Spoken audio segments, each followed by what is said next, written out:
I am proud to create him Prince of Wales, Tywysog Cymru, the country whose title I've been so greatly privileged to bear. Something has shifted inside the walls of the British monarchy, quietly, deliberately, and with a kind of weight that only becomes clear when you step back and look at the full picture.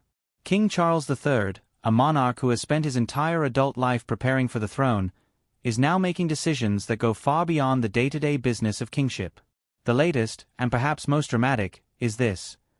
Charles has moved to formally elevate Catherine, Princess of Wales, to a position of custodial authority over the crown jewels, the single most symbolically powerful collection of objects in the entire British royal tradition.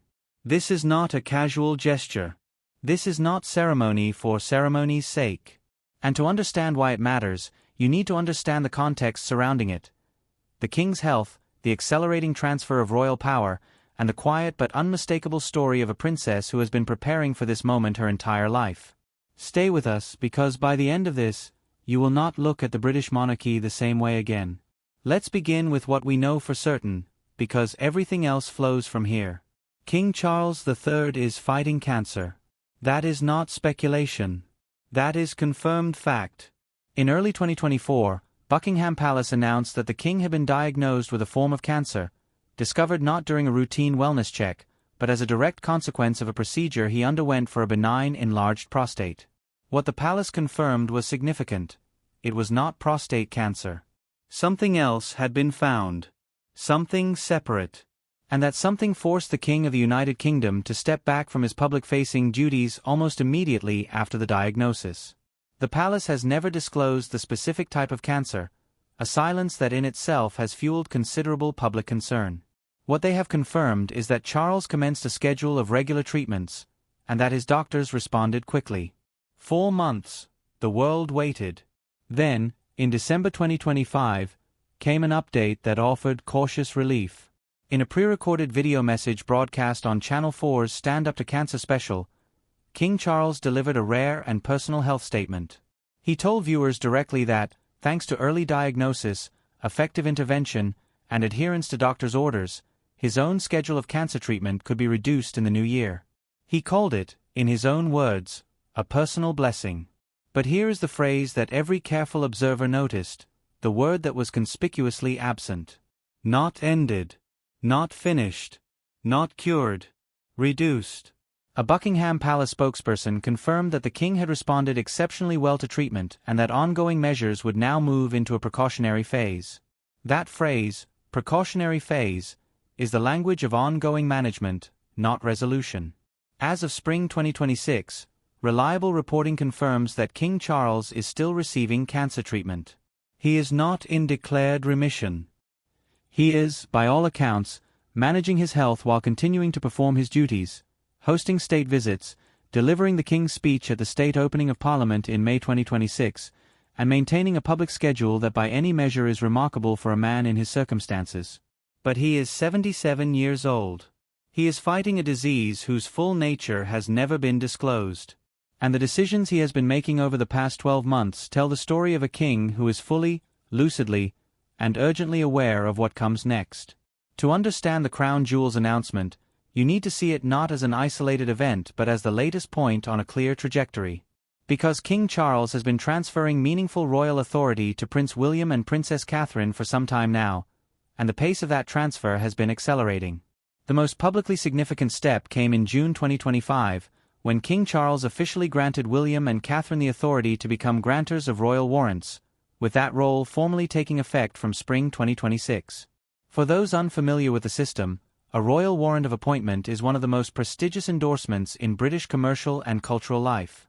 It signals that a company or individual has provided goods or services to the royal household on a regular and sustained basis, for at least 5 of the last 7 years. Since ascending the throne in 2022, King Charles and Queen Camilla had already awarded nearly 600 new royal warrants. The right to grant these warrants is one of the genuine powers of the monarchy. It shapes commerce, culture, and national identity in a tangible way. And King Charles chose to extend that right not to a senior courtier, not to a long-serving royal institution, but to the Prince and Princess of Wales specifically. What makes Catherine's inclusion in this role historically remarkable is the precedent it breaks. Catherine, Princess of Wales, will be the first Princess of Wales to grant royal warrants in 116 years. The last person to hold the title Princess of Wales and exercise this power was Queen Mary, and she did so before 1910, before her husband George V even ascended the throne. In all the decades since, through the entire modern era of the British monarchy, not a single Princess of Wales has held this power. Not even Princess Diana, who married into the royal family in 1981 and became one of the most beloved figures in the institution's history, was ever granted this authority. The significance of that comparison is not incidental. Diana's exclusion from royal warrant granting was not an oversight. It reflected the conventions of the time, the structure of the monarchy, and the boundaries of what a Princess of Wales was expected to do versus what a reigning queen or queen consort could do. Those boundaries have now been deliberately and formally crossed for Catherine, at the direct instruction of the king himself. In the world of the British monarchy, symbolism is never accidental.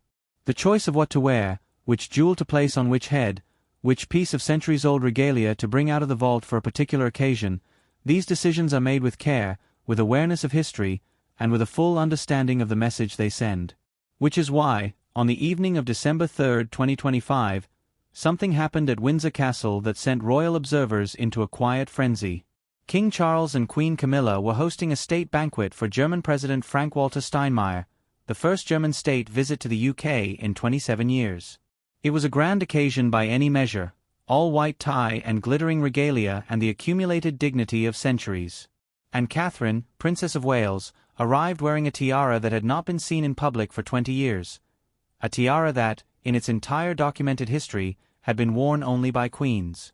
The piece was Queen Victoria's Oriental Circlet, also known as the Indian Circlet, a tiara of extraordinary historical depth, designed by Gerard in 1853, inspired by design elements Prince Albert encountered at the Great Exhibition of 1851. It was a favorite of the Queen Mother. After her death, Queen Elizabeth II wore it publicly exactly once, at a state banquet in Malta in November 2005. Then it went back into the vault.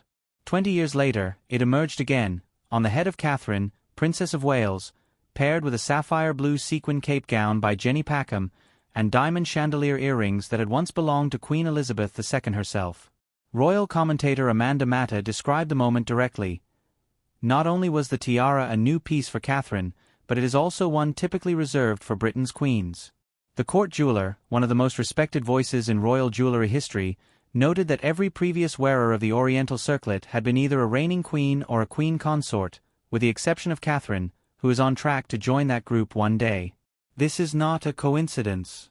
The piece was selected and approved with the full knowledge of its history and the full understanding of what its appearance would signal. A source quoted at the time was pointed in their framing. The message being sent was that the monarchy was healthy, that continuity was assured, regardless of what happens with the king. That phrase, regardless of what happens with the king. Before we go further, let's be clear about what the crown jewels actually are, because too many people think of them as pretty objects behind glass in a tourist attraction. They are not. The crown jewels are the physical embodiment of the British monarchy's legitimacy, its authority, and its continuity. They are housed in the Jewel House at the Tower of London, a fortress that has stood for nearly 1,000 years. The collection contains over 23,578 individual gemstones, and their combined monetary value is considered incalculable by any standard measure. Among the collection's centerpieces is the imperial state crown, the crown worn by the monarch after the coronation during the procession from Westminster Abbey. It holds 2,868 diamonds, 273 pearls, 17 sapphires, 11 emeralds, and 5 rubies. Within it sits the legendary Cullinan II diamond, cut from the largest gem-quality rough diamond ever found. Also embedded within it is the Black Prince's ruby, a 170-carat red spinel with a history stretching back to the 14th century. King Charles wore this very crown as recently as May 13, 2026, at the state opening of Parliament. There is also St. Edward's crown, the actual coronation crown, made in 1661, used only for the moment of crowning itself. King Charles III wore it on May 6, 2023, at Westminster Abbey, in the first coronation the country had witnessed in 70 years. The sovereign's orb and scepter complete the core regalia, symbols of divine authority and earthly power respectively. The scepter contains the Cullinan eye, known as the Great Star of Africa, the largest colorless cut diamond in the world at 530 carats. In January 2026, 3 new items from this collection went on display at the Crown Jewels exhibition at the Tower of London for the first time. These are living objects, in active use, at the center of the most important ceremonies in British public life. The symbolic guardianship of these objects has always passed directly from one sovereign to the next. Until now, it has never been formally placed in the hands of someone who has not yet been crowned. King Charles just changed that. The weight of this decision is in a single word: soul. Not shared guardianship between William and Catherine. Not access granted jointly to senior members of the royal family. Not a ceremonial role distributed among the working royals. Soul. One person. Catherine. The crown jewels, as regalia of the monarchy, are constitutionally managed by the reigning monarch. The British system operates not on a codified written constitution, the UK has no such document, but on centuries of convention, precedent, and what is known as the royal prerogative, the sovereign's extraordinary power to act in matters relating to the crown estate and royal ceremonial objects without requiring parliamentary approval. What this means practically is that King Charles has the constitutional authority to make this designation. And having that authority, he chose to use it now, while he is still alive and reigning, to place the custodial responsibility for the most sacred objects in British royal tradition in Catherine's hands specifically. The formality matters as much as the substance. Typically, these kinds of symbolic handovers happen gradually, informally, and over many years. The fact that this has been formalized, made legally binding through a signed order rather than simply left as an informal understanding, tells us something important about how the palace views the current moment. This is not the behavior of an institution planning for a distant future. This is the behavior of an institution preparing for a near one. And consider the question of who was not named. Queen Camilla is the current queen. By the most conventional logic, if the crown jewels are to be placed in any woman's hands for formal guardianship, the sitting queen is the obvious choice. And yet it is Catherine who has received this order. That tells you everything about how King Charles understands the trajectory of the monarchy.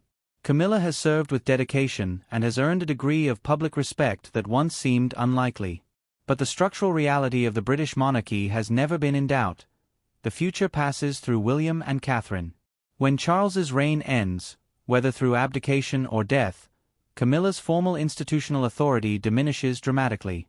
The crown jewels, by their very nature tied to the active exercise of monarchical power, belong to the next generation. By formalizing Catherine's guardianship now, while he is still alive to make it legally unambiguous, Charles is doing something quietly radical. He is ensuring that the physical and symbolic continuity of the crown is secure, in the hands of the woman who will one day wear it, regardless of what happens next. The narrative of Catherine as someone who stumbled into the royal family and grew into greatness is an incomplete one. The fuller truth is more interesting, and more instructive. Catherine Elizabeth Middleton was born on January 9, 1982, in Reading, Berkshire. Before her marriage to Prince William in 2011, she demonstrated a work ethic that her harshest critics could never dismiss. She played a hands-on role in her family's business, contributing meaningfully to product development and catalog production.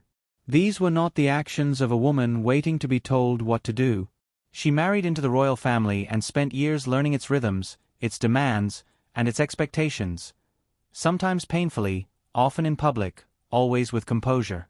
She built a reputation as someone who took duty seriously, who prepared with care, and who understood that the role she was moving toward was larger than any individual.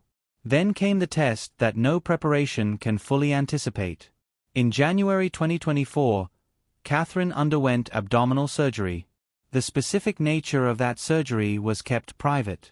Then, in March 2024, she delivered a video message that was watched by hundreds of millions of people around the world.